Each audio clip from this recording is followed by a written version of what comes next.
Aujourd'hui, c'est un jour très spécial, hein. Je pense qu'on va prendre beaucoup de plaisir. Nous sommes sur le circuit Bugatti du Mans, à côté de l'Alpine R Ultime, la 110 R Ultime. Donc c'est la version évidemment la plus ultime de la 110. Et franchement, les ingénieurs se sont totalement lâchés, que ce soit au niveau de l'aéro, des trains roulants, des amortisseurs, du moteur, de la boîte. Voilà, au total, hein, cette voiture, elle est quand même facturée très cher, hein, puisque c'est vendu 265 000 €. Et pour vous détailler toutes ces spécifications techniques, le mieux, c'est d'inviter le chef de projet, Hervé Maillet. Oui, bonjour, bienvenue au sein de ce site mythique du Bugatti pour un essai particulier. Rapidement, je vais vous présenter cette voiture que nous disons aussi et que nous appelons machine de guerre, hein, puisque cette voiture a été complètement redéveloppée, reconçue, validée dans nos ateliers de fabrication, dans nos ateliers de développement, dans nos souffleries.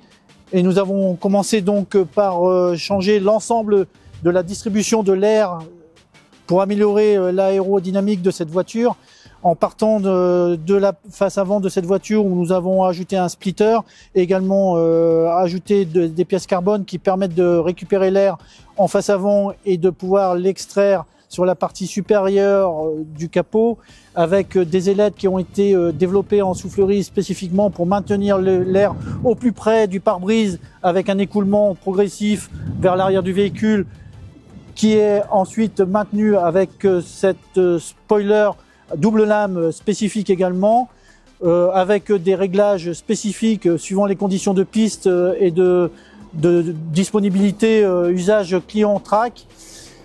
En fait, cette voiture a été complètement redistribuée en aérodynamique. Vous voyez également les pièces carbone à l'arrière qui permettent de réduire la traînée de l'aéro. Et enfin, vous avez donc le spoiler arrière où nous avons rajouté des modifications et des ouvertures pour pouvoir évacuer l'air et débourrer le plus facilement possible. L'ensemble de ces performances aérodynamiques sont à disposition des autres systèmes de la voiture, que sont le GMP, mais également le freinage. Donc nous avons, pour améliorer la performance des pneumatiques, nous avons travaillé avec notre partenaire Michelin, qui a développé un pneu spécifique pour cette voiture, qui est marqué du sigle A11 unique pour cette monte, et qui nous a permis d'avoir 10% de grip supplémentaire sur les accélérations longies et transversales. Nous avons également travaillé énormément avec notre partenaire Fond Métal, qui nous a fourni les roues forgées, qui sont des roues ultra légères avec un style bien particulier, puisque c'est un style unique également à cette finition.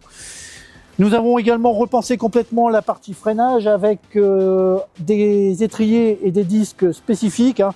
Disques que nous avons travaillé avec AP Racing, ce sont des disques qui sont rainurés de 330 mm de diamètre et avec un bol aluminium, et qui viennent de la compétition.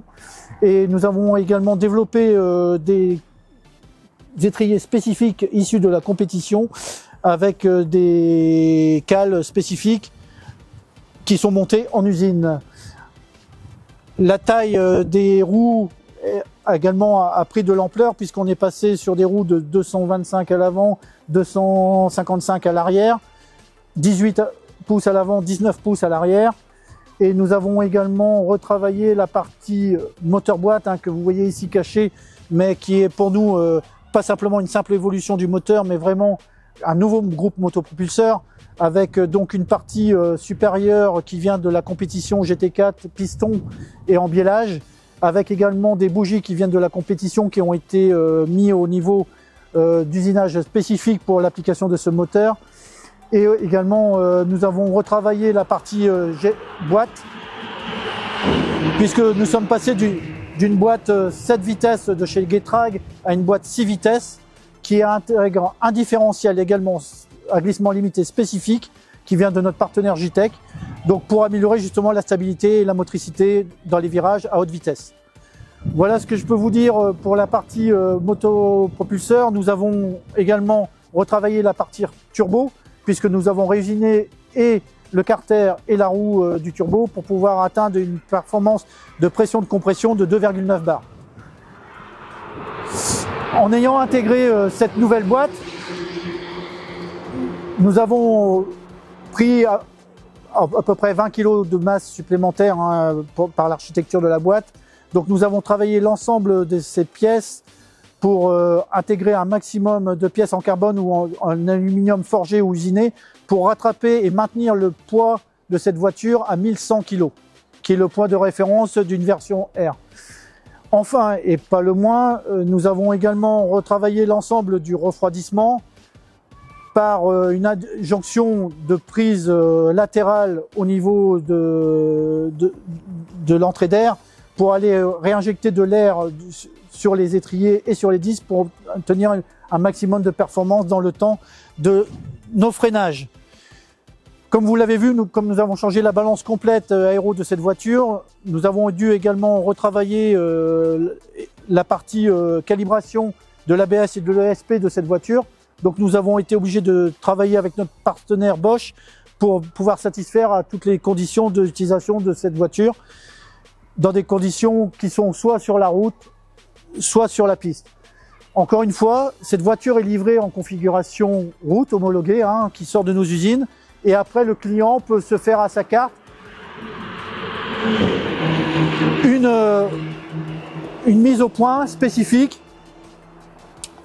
aussi bien sur la hauteur de caisse, puisqu'on peut abaisser la caisse de 20 mm à l'avant, 25 mm à l'arrière, et pour aller sur des pistes roulantes et à forte vitesse, ou rester sur des configurations avec le béquet arrière sur des positions allant du neutre à plus 2 degrés, plus 4 degrés, plus 6 degrés, pour pouvoir ajouter un appui complémentaire sur la partie arrière du véhicule. Enfin, au niveau amortisseur, nous avons intégré des amortisseurs de la compétition Öhlins technologie TTX, qui sont des amortisseurs de voie réglables en compression détente, 20 clics de réglage en compression en détente. Ce sont des amortisseurs qui nous permettent également de pouvoir ajuster et la force de compression.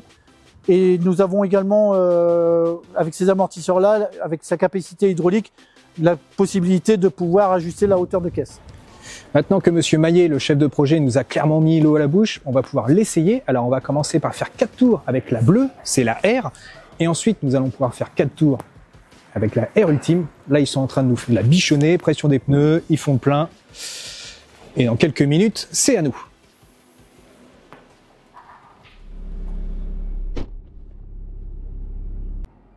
Allez.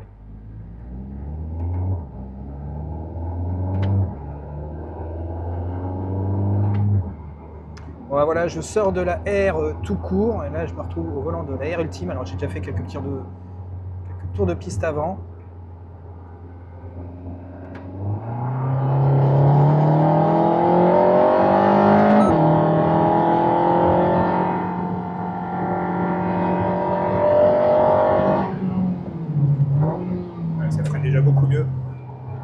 En fait, dès les premiers mètres, on a déjà un niveau sonore qui est beaucoup plus élevé, on a plus de puissance. On a une voiture qui est beaucoup plus stable, même en termes de freinage. C'est juste énorme. Et encore, je ne connais pas très bien la piste, donc il faut le temps que je m'y habitue un peu.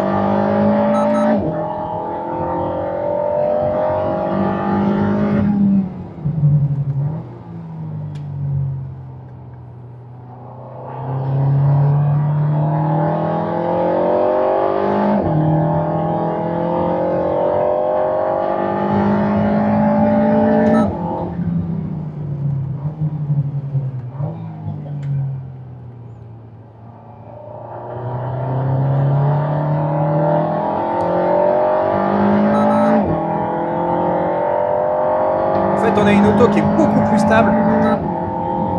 Au niveau freinage, là on arrive à quasiment 200 sur une grosse chicane. Franchement c'est top, on a une belle consistance à la pédale. On a du mordant, on a de l'efficacité.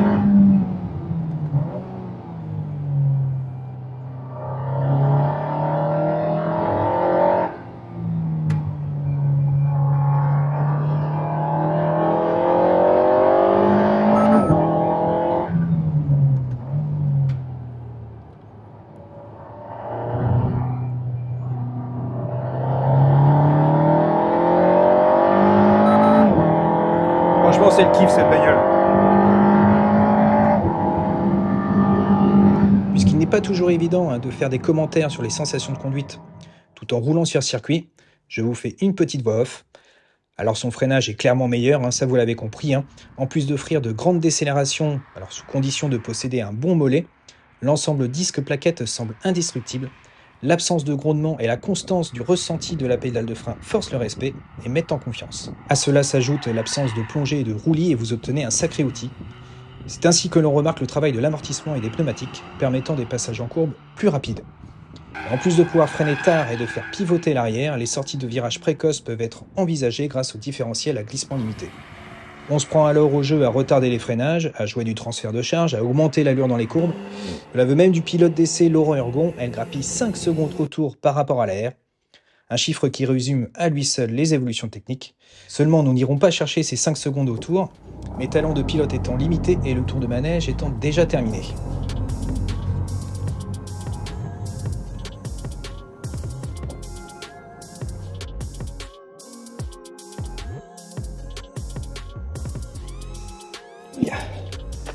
Bon ben voilà, c'est déjà terminé. Non, franchement, c'était trop bien. Clairement, il y a un gros gap hein, entre la R et la Ultime, que ce soit en frein, en amortissement, même en moteur, hein, parce que franchement, il marche mieux. Hein, les 80 Nm de couple, on les sent.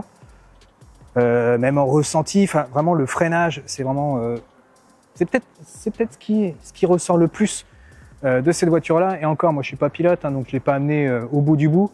Alors franchement, voilà, ça vaut très cher. Il n'y a que 110 personnes qui pourront vraiment en profiter, mais c'est très cool de l'avoir fait.